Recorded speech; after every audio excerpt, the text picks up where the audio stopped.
بسم اللہ الرحمن الرحیم۔ السلام علیکم۔ چونٹی کا انسانوں کے حق میں دعا کرنا۔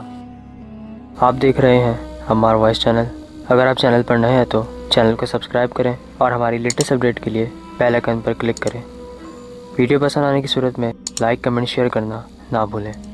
حضرت سلیمان علیہ السلام کے زمانے میں بارش نہ برسنے کی وجہ سے شدید قسم کا قحط پڑ گیا تھا۔ لوگ مجبور ہو کر حضرت سلیمان علیہ السلام کی خدمت میں حاضر ہوئے اور قحط پڑنے کی شکایت کی اور ان سے درخواست کی کہ بارش برسنے کے لیے نماز استسقاء پڑھیں۔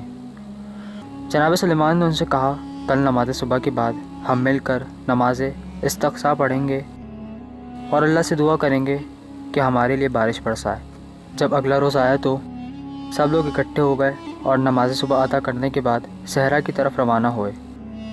اچانک حضرت سلیمان نے دیکھا کہ ایک چونٹی اپنے پاؤں آسمان کی طرف بلند کر کے یہ دعا مانگ رہی ہے کہ اے خدایا، ہم بھی تیری ایک مخلوق ہیں اور تیرے رزق سے بے نیاز نہیں ہیں، انسانوں کے گناہوں کی وجہ سے ہمیں ہلاک نہ کر۔ جس کے بعد حضرت سلیمان علیہ السلام نے لوگوں کی طرف متوجہ ہو کر فرمایا، اپنے گھروں کو پلٹ جاؤ، خداوند متعال نے دوسری مخلوق کے ذریعے تمہیں سیراب کر دیا۔